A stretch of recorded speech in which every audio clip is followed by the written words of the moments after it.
दोस्तों नमस्कार। देव क्लासेज में एक बार फिर से आप सबका बहुत बहुत स्वागत, वंदन एवं अभिनंदन है। आज हम लोग वनस्पति विज्ञान और जंतु विज्ञान के बारे में थोड़ा सा पढ़ेंगे और पढ़ेंगे कि इसकी प्रमुख शाखाएं कौन कौन सी हैं और एग्जाम में प्रायः इससे क्वेश्चन आ भी जाता है। ठीक है, तो आइए देखते हैं वनस्पति विज्ञान की शाखाएं कौन कौन सी शाखाएं हैं, उसे ध्यान देंगे। पहला हमारे समक्ष है घासों का अध्ययन। तो घासों का अध्ययन क्या कहलाता है? एग्रोस्टोलॉजी। ठीक है। शैवालों का अध्ययन, शैवालों का अध्ययन ये क्या कहलाता है? एल्गोलॉजी। ठीक है, इसको कहीं कहीं फाइकोलॉजी भी कहते हैं, ध्यान रखना। आंतरिक संरचना का अध्ययन एनाटॉमी।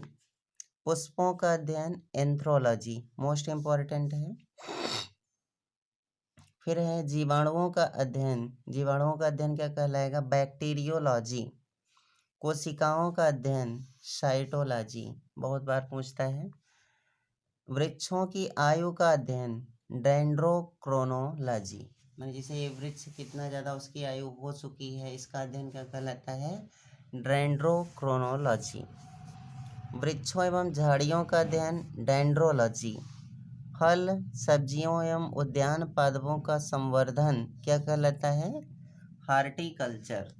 अगर कभी कहे सब्जियों का अध्ययन तो क्या कहलाता है? ओलरीकल्चर। ठीक है, आगे देखते हैं। कृत्रिम माध्यम पर ऊतकों का संवर्धन ये क्या कहलाता है? Tissue culture. ठीक है। वन के वृक्षों तथा उनके उत्पादों का संवर्धन व अध्ययन ये क्या कहलाता है? सिल्वीकल्चर। ठीक है। फलों का अध्ययन पोमोलॉजी, बहुत इंपॉर्टेंट है ये।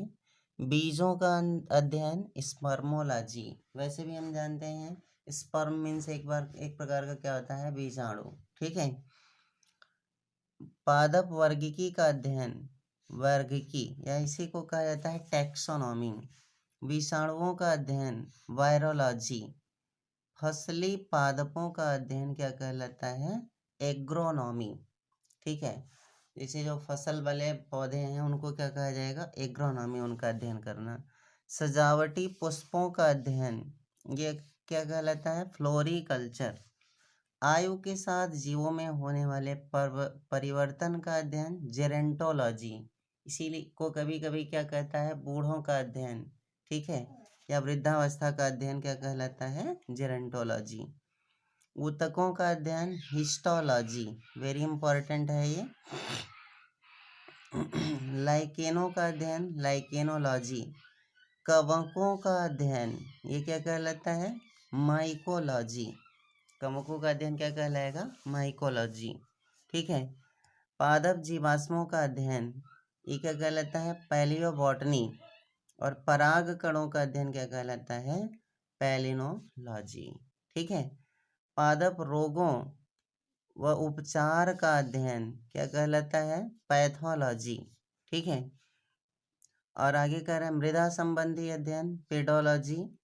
और शैवालों का अध्ययन क्या कहलाता है? फाइकोलॉजी। मैंने बताया था शैवालों का दो होता है, एक होता है आपका एल्गोलॉजी और दूसरा होता है फाइकोलॉजी। ठीक है, चलिए अब देखते हैं हम लोग जंतु विज्ञान की प्रमुख शाखाएं। जंतु विज्ञान की प्रमुख शाखाएं कौन कौन सी हैं? हड्डियों से बने कंकाल का अध्ययन इसे क्या कहते हैं? ऑस्टियोलॉजी। यानी हड्डियों से रिलेटेड जो भी होगा उसे हम अक्सर क्या कहते हैं? ऑस्टियोलॉजी। पेशियों का अध्ययन सार्कोलॉजी। उपास्थि का अध्ययन कंड्रोलॉजी। ठीक है। उसके बाद मोस्ट इम्पॉर्टेंट है रुधिर का अध्ययन, माने ब्लड का अध्ययन क्या कहलाता है? हीमेटोलॉजी। हृदय की रचना तथा कार्यविधि का अध्ययन क्या कहलाता है? कार्डियोलॉजी। और तंत्रिका तंत्र का अध्ययन कहलाता है न्यूरोलॉजी। इसीलिए जब हमें मस्तिष्क से रिलेटेड कोई बीमारी होती है तो हम लोग कहाँ जाते हैं?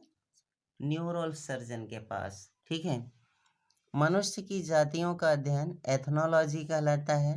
और दांतों का अध्ययन क्या कहलाता है? ओडोंटोलॉजी। ठीक है। कैंसर एवं ट्यूमर का अध्ययन ऑन्कोलॉजी कहलाता है। रुधिर वाहिनी का अध्ययन एंजियोलॉजी कहलाता है। फिर है त्वचा का अध्ययन कहलाता है डर्मेटोलॉजी। ठीक है।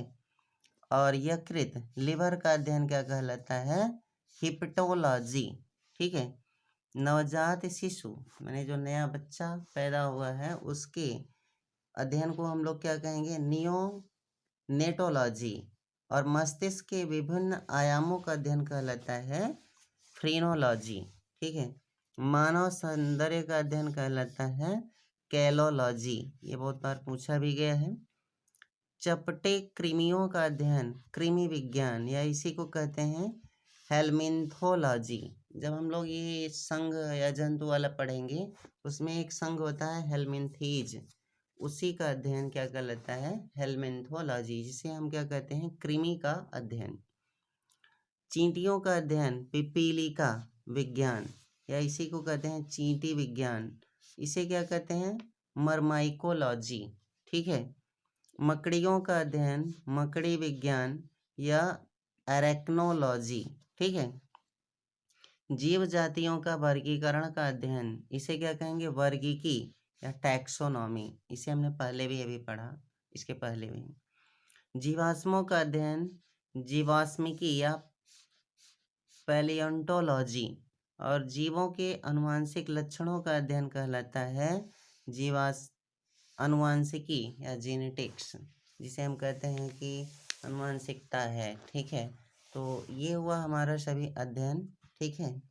और ये हुआ है हमारा आज का वीडियो सुनने के लिए बहुत बहुत धन्यवाद। और हम लोग आगे से फिर से कल से पढ़ेंगे साइंस और हिस्ट्री और पॉलिटिक्स। ठीक। नमस्कार, धन्यवाद।